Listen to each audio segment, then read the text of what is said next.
Hello, আসসালামু আলাইকুম। আমরা আজকে ঘুরতে বেরোয়েছি। প্রথমে আমরা যাব একটি নদী দেখার জন্য, যেটা কিনা একটা পার্কের মধ্য দিয়ে বয়ে গেছে, এবং এরপর আমরা যাব একটা কনসার্টে। সেই নদী। আমাদের দেশে প্রায় 700 নদী আছে, কিন্তু নদী সংরক্ষণের জন্য কোনো উদ্যোগ গ্রহণ করা হয় না। কিন্তু এখানে তাদের নদীগুলো অনেক বড় না, কিন্তু নদী বাঁচানোর জন্য তারা অনেক চেষ্টা করে। এখানে মাছ আছে। তারা একটা কথাই বিশ্বাসী, নদী বাঁচলে বাঁচবে দেশ। তারা নদী বাঁচানোর জন্য যথেষ্ট চেষ্টা করে। এখানে প্রকৃতি এবং মানুষ একই সাথে থাকে, কেউ কাউকে ডিস্টার্ব করে না।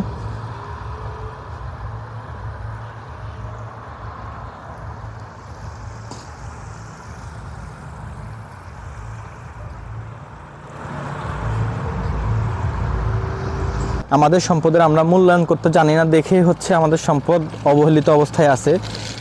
বিশেষ করে বাংলাদেশের নদীগুলো অলরেডি শেষ হয়ে যাওয়ার পথে, কিন্তু এই নদী ব্যবহার করেই বাংলাদেশের অর্থনীতি অনেক উন্নত করা সম্ভব। তারা তাদের নদীগুলোকে যথেষ্ট ভালো কাজে ব্যবহার করার চেষ্টা করে। এই নদীগুলো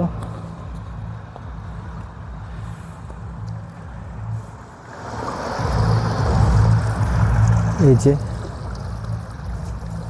ভাই, কেমন লাগছে? আলহামদুলিল্লাহ, নদী কেমন দেখলেন? খুবই সুন্দর। পরিবেশটা খুবই সুন্দর, মানে এটা বর্ণনা করার মতন না। Kind of dream. যে এখানে নদীগুলো তারা যে ব্যবহার করছে, বাংলাদেশ ঠিক না যেভাবে নদীগুলোকে ব্যবহার করা। প্রকৃতিকে তো অবশ্যই রক্ষা করতে হবে। অ্যাট ফার্স্ট প্রকৃতিকে রক্ষা করলেই প্রকৃতির যে সুফলটা এটা বুক করা যায়। আমি বাংলাদেশ থেকে আসছি যখন, লেট মি টক ব্রো। ওকে, আমি যখন বাংলাদেশ থেকে আসছি আমি অসুস্থতা নিয়ে আসছিলাম। সো এখানে একটা ডিফারেন্ট ওয়েদারে নিজেকে কীভাবে সার্ভাইভ করবো এটা ভাবতেছিলাম, যে অসুস্থ হব কি না, আরও অসুস্থ হব। বাট এখানে আসার পর আমার যে ফ্রেশ এয়ারটা পাইছি, আমি ভিতর থেকে অটোমেটিকলি আমি ভালো হয়ে গেছি। সো আমাদের পরিবেশকে আগে ফার্স্টে রক্ষা করতে হবে, দেন চিন্তা করতে হবে কীভাবে সুখটা পাওয়া যায়। আমরা ওইটা বলি কারণ বাংলাদেশে প্রায় 700-র মতো নদী আছে, কিন্তু আমরা সংরক্ষণ করি না বলে হচ্ছে এটা সম্পদ হিসাবে রূপান্তর হতে পারে না। কিন্তু তাদের তো নদীগুলো তারা সম্পদ হিসাবে ব্যবহার করে।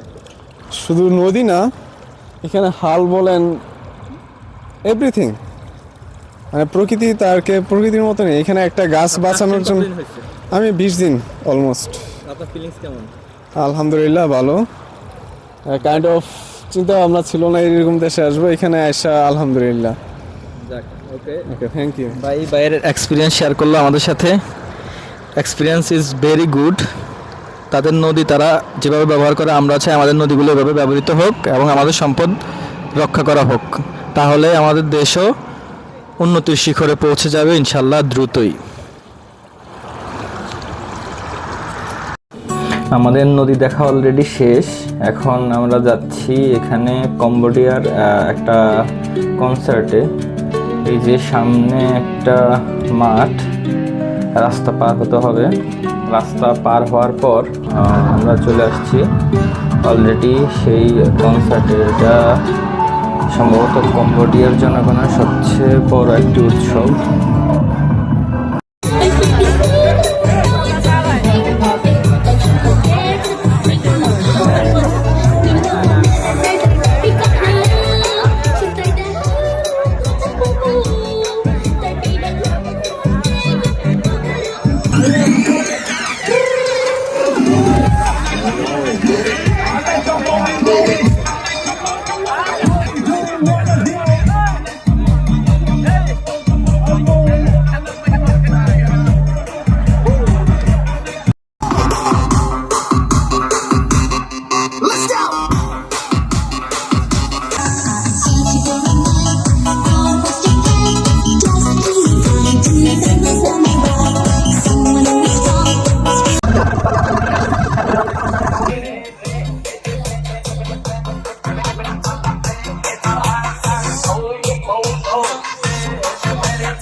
হাসিব ভাই, মেলায় ঘুরে কি আপনার কি অনুভূতি আছে ডিজিতে? আমার অনুভূতি হচ্ছে অনেকদিন পর কোরিয়াতে আসছি, আসার পরে হচ্ছে একটা কি বলবো, একটা কনসার্টের মতন পাইলাম, কালচারাল ফেস্ট ক্যাম্বোডিয়ার। আলহামদুলিল্লাহ খুব ভালো লাগতেছে। কেমন নাচলেন? হ্যাঁ, নাচানাচি ভালোই করছি। তবে আমার আদিবের জন্য খুব মায়া লাগতেছে। আদিব ছেলেটা চুপচাপ এক কোনায় যায় বসে আছে। হ্যাঁ, তার জন্য আমরা তার জন্য আমরা খুবই সমবেদনা, তার জন্য খুবই সমবেদনা আমাদের। হ্যাঁ, কিন্তু কিছু করার নাই, সে সে সে এখানে বাধা, সে এখানে ধরা খেয়ে গেছে। ভাই আপনার কেমন লাগছে বলেন? ভাই so far it was good ভাই, ভালো enjoy। এটা একটা কম্বোডিয়ার মেলা, তাদের ফেস্টিভ্যাল।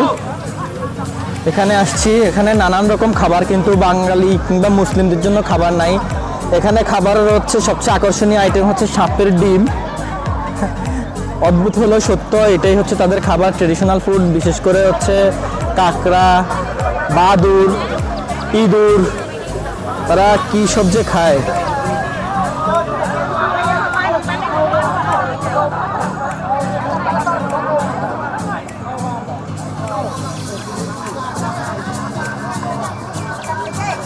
এটা হচ্ছে আরশোলা, উড়চুঙ্গা বলা হয় সম্ভবত আমাদের বাসায়। শূকরের মাংস।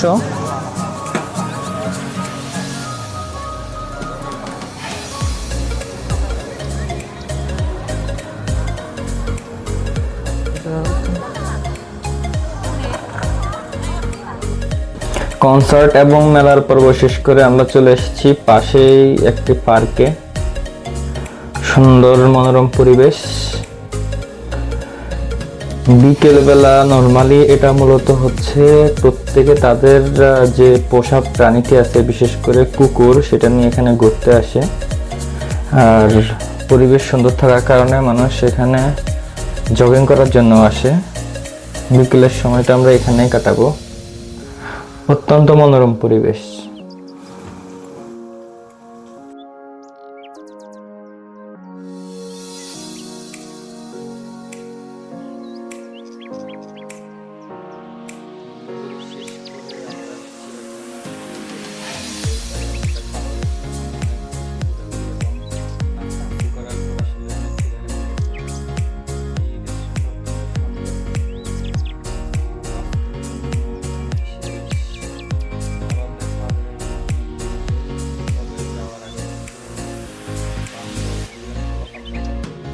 তারা উপর থেকে এভাবে স্লাইড কেটে নিচে নামছে। ধন্যবাদ।